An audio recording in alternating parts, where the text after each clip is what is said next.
RRR ಬಳಿಕ ರಾಮ್ ಚರಣ್ ನಟಿಸ್ತಿರೋ ಮತ್ತೊಂದು ಚಿತ್ರ game changer ಕೇವಲ ತಮಿಳು, ತೆಲುಗು ಹಾಗೂ ಹಿಂದಿಯಲ್ಲಿ ಮಾತ್ರ ರಿಲೀಸ್ ಆಗುತ್ತಿದ್ದು, ಈ ಚಿತ್ರವನ್ನ ಯಾವುದೇ ಕಾರಣಕ್ಕೂ ರಿಲೀಸ್ ಮಾಡೋಕೆ ಬಿಡಲ್ಲ ಅಂತ ಕನ್ನಡದ ಪರ ಹೋರಾಟಗಾರರು ಚಿತ್ರಕ್ಕೆ ಬಾಯ್ಕಾಟ್ ಬಿಸಿ ಹಚ್ಚಿದ್ದಾರೆ. ಇನ್ನು ಗೇಮ್ ಚೇಂಜರ್ ಚಿತ್ರ ಕರ್ನಾಟಕದಲ್ಲಿ ರಿಲೀಸ್ ಆಗಲ್ವಾ ಎಂಬ ಪ್ರಶ್ನೆ ಹುಟ್ಟಿದ್ದು, ಇದೇ ಜನವರಿ 10ಕ್ಕೆ ರಿಲೀಸ್ ಆಗ್ತಿರೋ ಬಹುಕೋಟಿ ಚಿತ್ರ ಇದು. ಕರ್ನಾಟಕದಲ್ಲಿ ಗೇಮ್ ಚೇಂಜರ್ ಚಿತ್ರದ ಪೋಸ್ಟರ್ಸ್ ಹರಿದು ರಿಲೀಸ್ಗೆ ವಿರೋಧ ವ್ಯಕ್ತಪಡಿಸಿದ ಕನ್ನಡದ ಪರ ಹೋರಾಟಗಾರರು.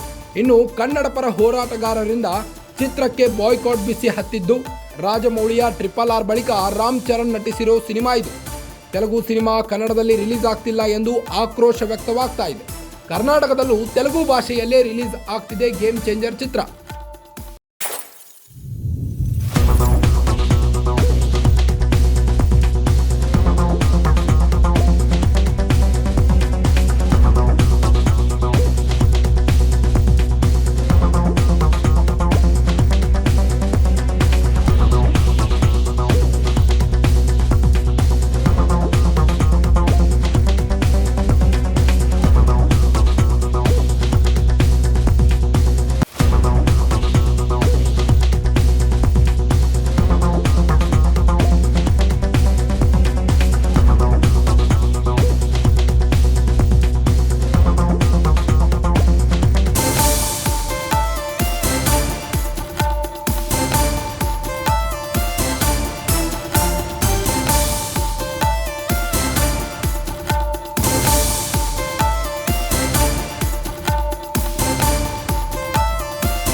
ಐದು ಭಾಷೆಯಲ್ಲಿ ರಿಲೀಸ್ ಆಗಬೇಕು ಅನ್ನೋ ಯಾವುದೇ ರೂಲ್ ಇಲ್ಲ. 3 ಭಾಷೆಗಳಲ್ಲಿ ಗೇಮ್ ಚೇಂಜರ್ ಬರುವುದು ಅನೌನ್ಸ್ ಆಗಿತ್ತು. ತೆಲುಗು ಜೊತೆ ತಮಿಳು ಹಾಗೂ ಹಿಂದಿಯಲ್ಲಿ ರಿಲೀಸ್ ಮಾಡಲು ಸಜ್ಜಾಗಿತ್ತು ಗೇಮ್ ಚೇಂಜರ್ ತಂಡ. CCI ಪ್ರಕಾರ ಸ್ಪರ್ಧೆಗೆ ವಿರೋಧ ಒಡ್ಡುವ ಹಕ್ಕು ಯಾರಿಗೂ ಇಲ್ಲ. ಶಂಕರ್ ನಿರ್ದೇಶನದ ಗೇಮ್ ಚೇಂಜರ್ ಅತೀವ ನಿರೀಕ್ಷೆ ಮೂಡಿಸಿದೆ. ಇನ್ನು ರಿಲೀಸ್ ಮಾಡಿದ್ರೆ ಪರಿಣಾಮ ನೆಟ್ಟಗಿರಲ್ಲ ಎಂದಿರೋ ಹೋರಾಟಗಾರರು. ಕನ್ನಡದ ಪರ ಹೋರಾಟಗಾರರು ಕರ್ನಾಟಕದಲ್ಲಿ ರಿಲೀಸ್ ಮಾಡಿದ್ರೆ ಗೇಮ್ ಚೇಂಜರ್ ಚಿತ್ರವನ್ನು ರಿಲೀಸ್ ಮಾಡಿದ್ರೆ ಎಚ್ಚರ ನೀಡಿದ್ದಾರೆ. ರಿಲೀಸ್ ಮಾಡಿದ್ರೆ ಪರಿಣಾಮ ನೆಟ್ಟಗಿರಲ್ಲ ಎಂದು ವಾರ್ನಿಂಗ್ ನೀಡಿದ್ದಾರೆ. CCI ಪ್ರಕಾರ ಸ್ಪರ್ಧೆಗೆ ವಿರೋಧ ಒಡ್ಡುವ ಹಕ್ಕು ಯಾರಿಗೂ ಇಲ್ಲ. ಶಂಕರ್ ನಿರ್ದೇಶನದ ಗೇಮ್ ಚೇಂಜರ್ ಅತೀವ ನಿರೀಕ್ಷೆ ಮೂಡಿಸಿದೆ. 5 ಭಾಷೆಯಲ್ಲಿ ರಿಲೀಸ್ ಆಗಬೇಕು ಅನ್ನೋ ಯಾವುದೇ ರೂಲ್ ಇಲ್ಲ.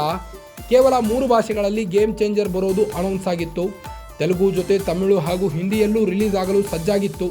CCI ಪ್ರಕಾರ ಸ್ಪರ್ಧೆಗೆ ವಿರೋಧ ಒಡ್ಡುವ ಹಕ್ಕು ಯಾರಿಗೂ ಇಲ್ಲ. ಆದರೆ ಕನ್ನಡದ ಪರ ಹೋರಾಟಗಾರರಿಂದ ಚಿತ್ರಕ್ಕೆ ಬಾಯ್ಕಾಟ್ ಬಿಸಿ ಬಂದಿದೆ. ಇದೇ ಜನವರಿ 10ಕ್ಕೆ ರಿಲೀಸ್ ಆಗ್ತಿರೋ ಬಹುಕೋಟಿ ಚಿತ್ರ ಇದು. ಈ ಒಂದು ಚಿತ್ರದಲ್ಲಿ ಕಿಯಾರಾ ಅಡ್ವಾನಿ ಹಾಗೂ ರಾಮ್ ಚರಣ್ ನಟಿಸಿದ್ದು, ಇದೇ ಜನವರಿ 10ಕ್ಕೆ ರಿಲೀಸ್ ಆಗ್ತಿರೋ ಬಹುಕೋಟಿ ಚಿತ್ರ ಇದು. ಕರ್ನಾಟಕದಲ್ಲಿ ಪೋಸ್ಟರ್ಸ್ ಹರಿದು ವಿರೋಧವನ್ನು ವ್ಯಕ್ತಪಡಿಸಿದ್ದಾರೆ ಕನ್ನಡದ ಪರ ಹೋರಾಟಗಾರರು. ಕರ್ನಾಟಕದಲ್ಲಿ ಪೋಸ್ಟರ್ಸ್ ಹರಿದು ರಿಲೀಸ್ಗೆ ವಿರೋಧ ವ್ಯಕ್ತವಾಗಿದ್ದು, ಇದೇ ಜನವರಿ 10ಕ್ಕೆ ರಿಲೀಸ್ ಆಗಬೇಕಿದ್ದ ಬಹುಕೋಟಿ ಚಿತ್ರ ಇದು. ಕನ್ನಡದ ಪರ ಹೋರಾಟಗಾರರಿಂದ ಚಿತ್ರಕ್ಕೆ ಬಾಯ್ಕಾಟ್ ಬಿಸಿ ಬಂದಿದೆ. ರಾಜಮೌಳಿಯ RRR ಬಳಿಕ ಚರಣ್ ನಟಿಸಿರೋ ಸಿನಿಮಾ ಇದು. ತೆಲುಗು ಸಿನಿಮಾ ಕನ್ನಡದಲ್ಲಿ ರಿಲೀಸ್ ಆಗ್ತಿಲ್ಲ ಎಂದು ಕನ್ನಡಿಗರು ಆಕ್ರೋಶ ವ್ಯಕ್ತಪಡಿಸಿದ್ದಾರೆ. ಕರ್ನಾಟಕದಲ್ಲೂ ತೆಲುಗಿನಲ್ಲೇ ರಿಲೀಸ್ ಆಗ್ತಿದೆ ಗೇಮ್ ಚೇಂಜರ್. ಯಾಕೆ ಬೇರೆ ಭಾಷೆಯಲ್ಲಿ ರಿಲೀಸ್ ಮಾಡ್ತೀರಾ, ಕನ್ನಡದಲ್ಲೂ ರಿಲೀಸ್ ಮಾಡಿ. ತಮಿಳು, ಹಿಂದಿ, ತೆಲುಗುವಲ್ಲಿ ರಿಲೀಸ್ ಮಾಡ್ತಿದ್ದೀರಾ, ಕನ್ನಡದಲ್ಲೂ ರಿಲೀಸ್ ಮಾಡಿ ಅಂತ ಕನ್ನಡದ ಪರ ಹೋರಾಟಗಾರರು ಪೋಸ್ಟರ್ ಹರಿದು ಆಕ್ರೋಶ ವ್ಯಕ್ತಪಡಿಸಿದ್ದಾರೆ. ಇನ್ನು ತೆಲುಗು ಜೊತೆ ತಮಿಳು ಹಾಗೂ ಹಿಂದಿಯಲ್ಲಿ ಇದೇ ಜನವರಿ 10ಕ್ಕೆ ರಿಲೀಸ್ ಆಗ್ತಿರೋ ಬಹುಕೋಟಿ ಚಿತ್ರ ಕರ್ನಾಟಕದಲ್ಲಿ ಪೋಸ್ಟರ್ಸ್ ಹರಿದು ರಿಲೀಸ್ಗೆ ವಿರೋಧ ವ್ಯಕ್ತವಾಗ್ತಾ ಇದೆ.